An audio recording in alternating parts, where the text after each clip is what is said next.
Hello दोस्तों, मैं हूँ शनाया। एक बार फिर से आपका स्वागत है मिडनाइट थॉट्स में।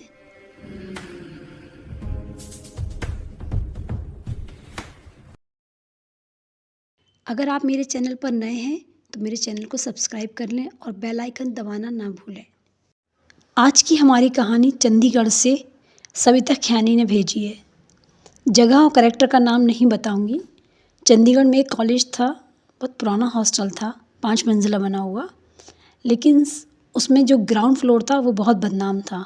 उसमें रूम नंबर B3 हमेशा बंद रहता था, जो कि कहा जाता है कि उसमें उस रूम में ज़्यादा दिन कोई रुक नहीं पाता था। जब भी आता था तो 1 महीने बाद या 10 दिन बाद वो लड़की चेंज कर देती थी उस रूम को। स्टूडेंट्स में अफवाह थी कि वहाँ पर उस रूम से ज़्यादातर कभी किसी के रोने की, कभी फुसफुसाने की, कभी खरोंचने की आवाज़ वगैरह आती थी।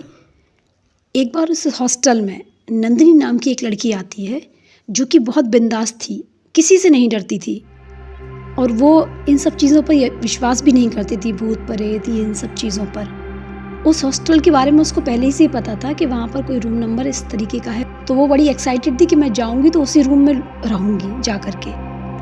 वो हॉस्टल जाती है और रूम नंबर B3 के लिए रिक्वेस्ट करती है। उसे रूम नंबर B3 अलॉट हो जाता है और वो बहुत खुश होकर के चाबी लेकर के अपने रूम में जाती है। वो कमरा खोलती है और अंदर जाती है और देखती है कमरे में तो टेम्परेचर था, थोड़ा ठंडा था, ठंड सी थी कमरे में।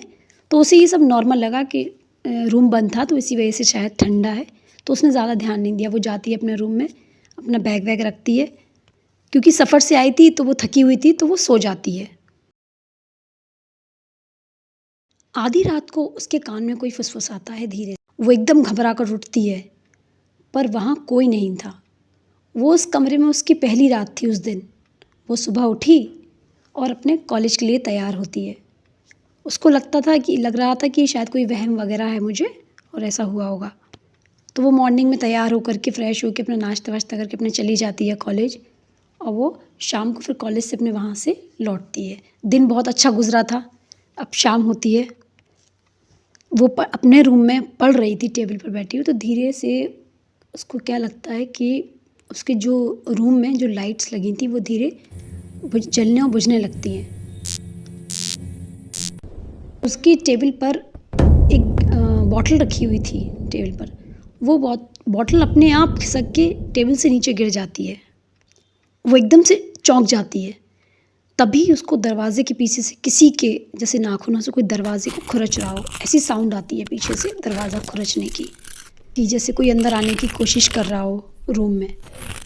नंदिनी ने जाकर के हिम्मत करके वो दरवाज़ा खोला जैसे ही, तो उसने देखा बाहर कोई नहीं था।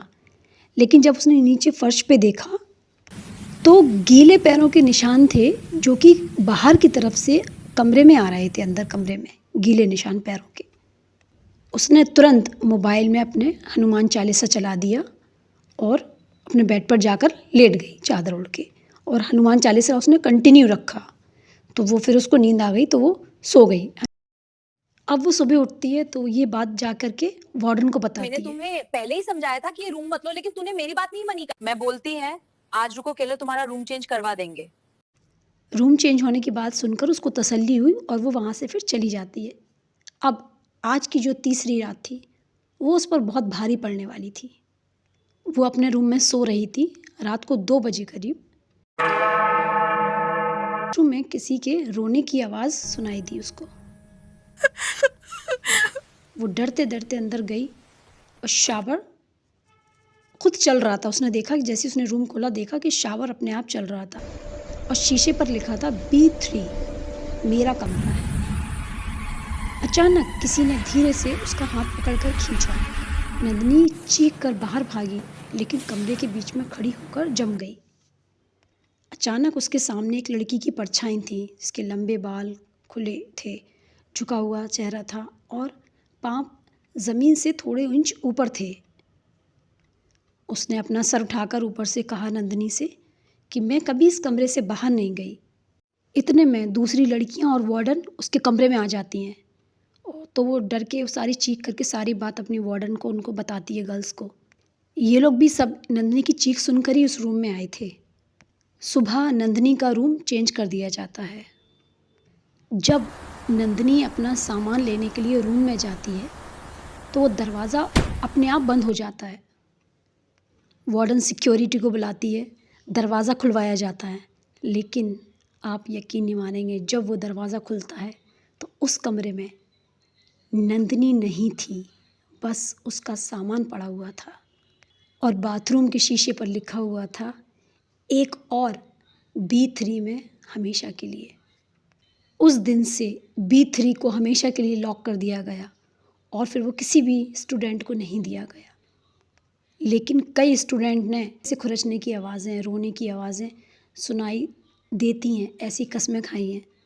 गुजारिश है आपसे, अगर आप भी हैं यकीन नहीं करती हैं और ऐसी अनजान जगहों पर, तो प्लीज़ कभी ऐसी अनजान जगहों के साथ ऐसे चैलेंजेस मत लीजिए।